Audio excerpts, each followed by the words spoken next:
आज का सवाल देखो, सवाल नंबर 8 है। एक मनुष्य अपनी आय का 90% व्यय करके 25 रुपया का बचत बचाता है, तो बताओ उसकी मासिक आय क्या है। ठीक है, देखिए एक मनुष्य है, अपनी आय का 90% व्यय करता है, 90% खर्चा कर देता है।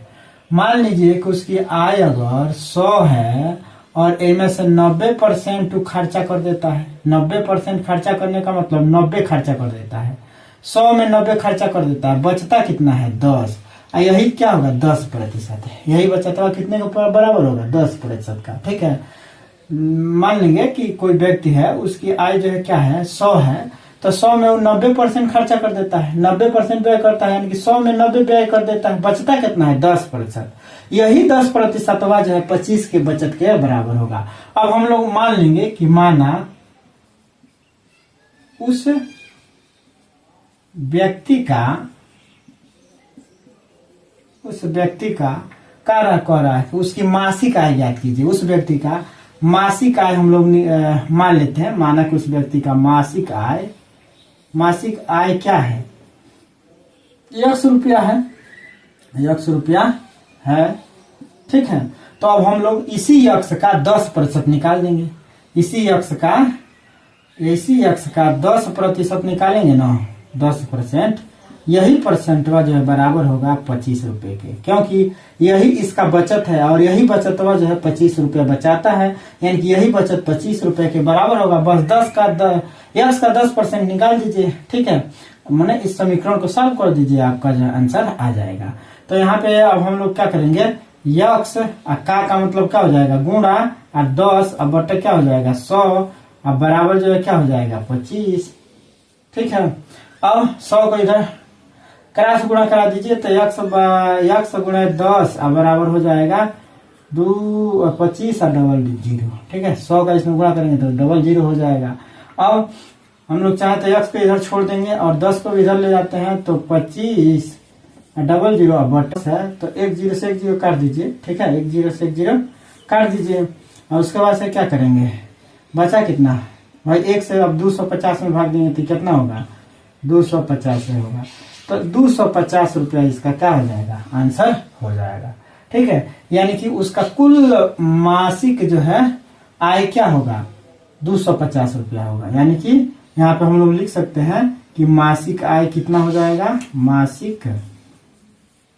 मासिक आय उस व्यक्ति का कितना हो जाएगा 250 रुपया।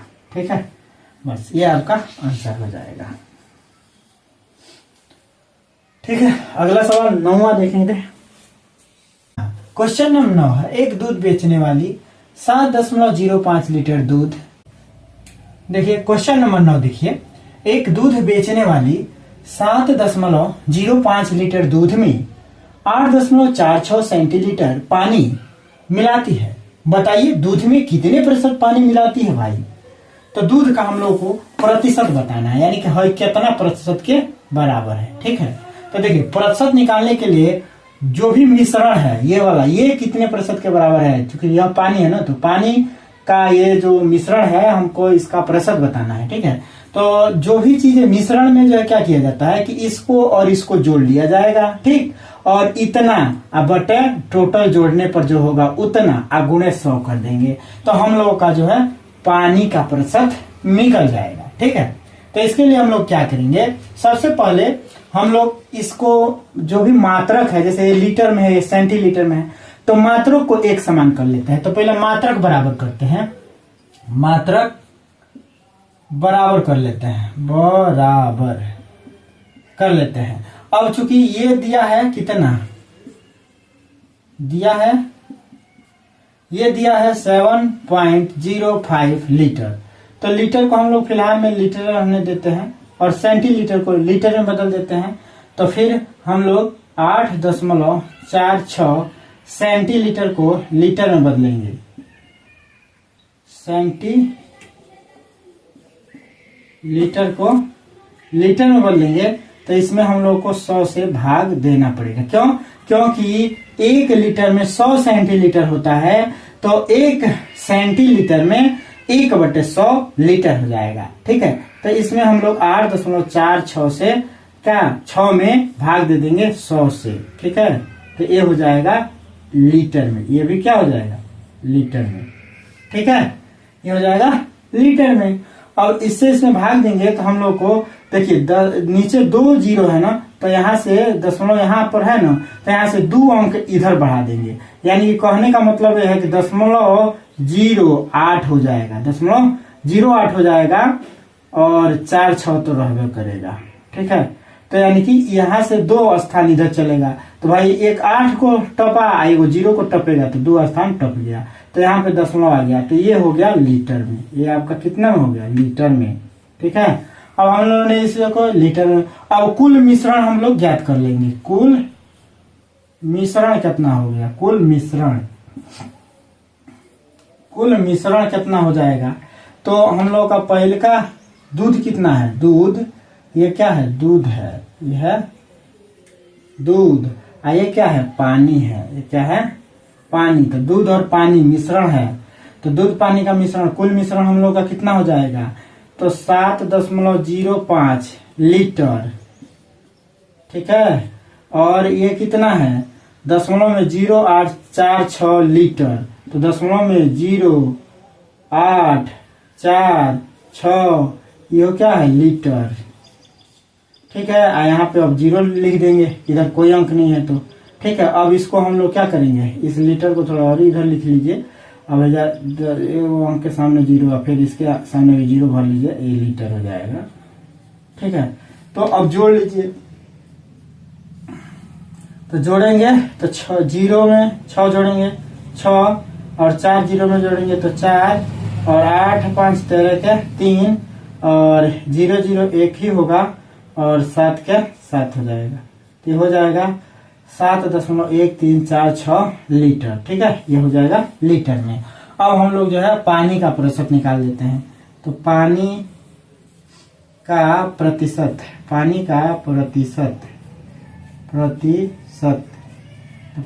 पानी का जो प्रतिशत होगा वह कितना होगा, तो पानी जो जितना है वो पानी जितना है वो, तो 0.0846 लीटर पानी है। तो ये पानी का मात्रा, और इसके बाद से टोटल कुल मिश्रण तो 7.1346 ये गुणा क्या कर देना है 100, तो ये हमारा निकल जाएगा पानी का प्रतिशत, ठीक है। तो पानी का प्रतिशत निकालने के लिए और कुछ में कर सकते हैं। अब देखिए इसमें 100 से अगर हम लोग गुणा करें तो 0.2 स्थान इधर आ जाएगा, 100 से इसमें गुणा करें तो यहाँ पे हम लोग इसको क्या लिख सकते हैं, यहाँ पे लिख सकते हैं 2 स्थान दशमलव यहाँ पे आएगा, यानी कि 8.46 लिख सकते हैं। 8.2 स्थान 1 2, तो यहाँ पे दशमलव आ जाएगा, यानी कि यहाँ पे तो 4 हो जाएगा। और बट्टे में क्या हो जाएगा, इतना बट्टे में क्या हो जाएगा, अब 100 खत्म हो जाएगा, इसमें गुणा कर दिए हैं तो 100 खत्म हो जाएगा, दिखाई देगा नहीं देगा। और बट्टे में ये क्या हो जाएगा 7.1346 हो जाएगा, ठीक है। अब हम लोग क्या करेंगे, दशमलव के बाद इधर देखिए कितने अंक हैं, 1 2 3 4, तो इसमें 4 0 हम लोग बढ़ा सकते हैं दशमलव हटाने के लिए, ठीक है। तो यहाँ से करते हैं तो 8, भाई इसमें 4 0 बढ़ाने के बाद से दशमलव कहाँ पे लगा देंगे, दशमलव के बाद 2 अंक था ना, दशमलव के बाद 2 अंक था, तो 2 अंक जो है पर दशमलव लगा देंगे। जैसे यहाँ पे देखिए 8.46 है, तो 846 लिख लीजिए। आप गुणे में करना है कितना से, 1 2 3 4 1000 से 1 2, भाई दशमलव को 1 मान लेते हैं, दशमलव को 1 मान के 846 चाहे इसी तरह कर 8.46 है ना, इसमें गुणा करा दीजिए कितना से 1 1 2 3 4 4 गो 0 से 1 2 3 4 10,000 से, ठीक है। अब नीचे जो है दशमलव हट जाएगा, नीचे क्या हो जाएगा दशमलव हट जाएगा। ये रूल है कि नीचे दशमलव के बाद जितना अंक है ना उतना, भाई दशमलव को 1 मानिए, दशमलव को 1 मान लिए और नीचे जितना अंक है उतना 0 बढ़ा दीजिए, में गुणा कर दीजिए, तो ये दशमलव नीचे वाला हट जाता है, ठीक है। अब हम लोग इसको लिख सकते हैं क्या 846 4 गो 0 में बढ़ेगा तो 1 2 3 4 और दशमलव के बाद कितने अंक है 2, तो 2 अंक पर गिन के 10वां लगा दीजिए, ठीक है। अब बट्टे में कितना हो जाएगा, 7 1 3 4 6। अब हम लोग जो है इससे इसमें भाग दे देते हैं। तो देखिए कितना बेर में कटेगा लगभग, तो 2 बेर में कटेगा, 2 से कट सकता है ये। 2 चौको 8 और 2 दूना 4, 2 चौको 8 2 दूना 4 2 तिहाई 6, 2 को 0 है तो 2 को 0 बढ़ा दीजिए, तो ये खत्म हो गया। अब 2 से इसको काटिए, 2 तिहाई 6, 2 तिहाई 6, 1 बचेगा, 1 उतारेगा 11 हो जाएगा, 2 5 10, फिर 3 उतारेंगे 1 रहेगा तो 13 हो जाएगा, तो 2 छक्के 12, फिर 2 छक्के 12 हो गया, 1 बचेगा, 4 2 7 14 हो जाएगा, और फिर 2 तिहाई 6 हो जाएगा, ठीक है। और फिर ये कितना से कटेगा,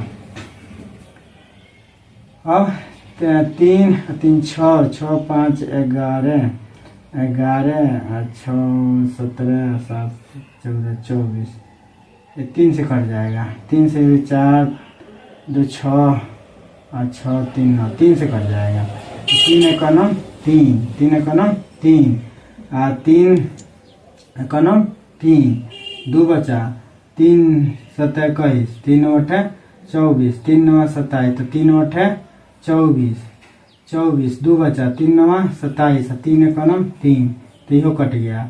फिर आके काटेंगे अब 3 से, तो 3 एकनम 3 3 एकनम 3, 1 बचा, 3 चौको 12, फिर अब 3 को उतारेंगे, 3 एकनम 3, फिर 0 है 2 को तो 0 0 बढ़ा देंगे, ठीक है। अब इतना से जो फिर इसमें भाग देंगे, तो इतना से इसमें भाग देंगे तो ये कितना होगा। अब फिर हम लोग ये इतना में क्या 1 4 1 और 00 में भाग देंगे 1 1 8 9 1 से, तो ये लगभग कटेगा 1.185 बार में, ठीक है, लगभग कटेगा, ठीक है। तो इतना % हो जाएगा, पानी का मिलावट इतना % होगा, ठीक है, यही आंसर होगा। तो इतना हो जाएगा। क्वेश्चन नंबर 10 है, शीला का विद्यालय 180 दिन खुला, शीला की उपस्थिति 130 दिन रही। वार्षिक परीक्षा देने के लिए कम से कम 75% उपस्थिति होना आवश्यक है। क्या शीला परीक्षा में बैठ सकती है? यदि नहीं तो उसे कितनी और उपस्थिति चाहिए थी जिससे कि वह परीक्षा में बैठ सकती है? यानी कि हम लोग को बताना है कि वो 130 दिन बैठी है, ठीक है, और क्या वह जो है 75% या 130 दिन 75% के बराबर हो रहा है। अगर 75% के बराबर हो जाए, 75% के बराबर अगर 130 दिनवा हो जाए तो वो बैठेगी, अगर नहीं होता तो नहीं बैठेगी। तो या तो हम लोग 130 दिन कितना % के बराबर है वो निकाल लिया जाए, ठीक। लेकिन अब इसमें ये क्वेश्चन कह रहा है कि उसे कितनी और उपस्थिति चाहिए। तो इसके लिए अब हम लोग को क्या करना पड़ेगा, यानी कि 75% उपस्थिति के लिए मैंने यह 75% उपस्थितियां क दिन के बराबर होगा ये निकालना पड़ेगा। यानी कि हम लोग को 180 दिन का 75% निकाल दें तो आराम से पता चल जाएगा कि उसको कितना दिन उपस्थित होना चाहिए। तो हम लोग डायरेक्टली जो है यहाँ पे हल कर देते हैं, और हल करने के बाद से डायरेक्ट 180 का हम लोग 75% निकाल देते हैं, जिससे पता चल जाएगा कि ये 75% क दिन के बराबर है, ठीक है। तो 180 गुणे 75% कर देंगे। अब इसको हल कर देना है, तो 180 गुणे 75 अब बटा क्या कर देना है 100 कर देना है। 1 0 से 1 0 काट देंगे। इसके बाद से 5 दूना 10 अब 5 15 5 75, यानी कि 5 15 हम 75। अब 2 9 18 2 9 18 2 9 18 15 9 135 15 9 135, यानी कि 75% उपस्थिति का मतलब हुआ कि उसको 135 दिन उपस्थित होना चाहिए। ये कितना दिन उपस्थित रही? 130 दिन उपस्थित रही है। यानी कि ये जो है परीक्षा में बैठ पाएगी नहीं, क्योंकि हमको जो है 75% उपस्थिति लाने के लिए 135 दिन चाहिए, ये जो है केवल 130 दिन जो है उपस्थित रही है। एक मतलब कि 5 दिन और जो है ये उपस्थित हो जाती तो जो वह परीक्षा में बैठ सकती थी। अब यहाँ पे देखिए, यहाँ पे कह रहा है कि यदि नहीं, तो अब यहाँ पे कह रहा है कि क्या शीला परीक्षा में बैठ सकती है। तो यहाँ पे टोटल ये 75% कितना 135 दिन के बराबर हो रहा है, और ये 130 दिन जो है उपस्थित रही है। एकर मतलब कि वो परीक्षा में नहीं बैठ पाएगी, परीक्षा में नहीं बैठेगी, नहीं बैठ पाएगी। पहला जवाब हो गया कि क्या वह परीक्षा में बैठ सकती है, तो वह परीक्षा में नहीं बैठ सकते हैं, यानी कि नहीं बैठ पाएगी ये परीक्षा में। ठीक है, पहला जवाब हो गया। और दूसरा जवाब क्या है, दूसरा कह रहा है कि यदि नहीं तो उसे कितनी और उपस्थिति चाहिए थी, तो उसे 5 दिन की और उपस्थिति चाहिए थी, क्योंकि ये 135 दिन बैठती तो 75% के बराबर होगा। बैठी है कितना 130 दिन, तो 135 में से 130 घटा देंगे तो 5 दिन की कमी हो रही है, यानी कि 5 दिन वह और उपस्थित हो जाती तो परीक्षा में बैठ जाती। तो उसे कितनी और उपस्थिति चाहिए, तो 5 दिन बस। तो यही आप हम लोग का जो क्या होगा आंसर होगा, ये दोनों बातें जो आपका आंसर हो जाएगा। ठीक है, तो बस ऐसे ही हल कर देना है, मुश्किल सवाल नहीं है। तो ये थे इसके जो है सभी गृह गणित कक्षा 10 के संबंधित प्रश्न के सभी सवाल। ठीक है, अगर सवाल समझ में आता है तो चैनल को लाइक सब्सक्राइब जरूर कर लीजिएगा। फिर मिलता है वीडियो के साथ, तब तक के लिए जय हिंद।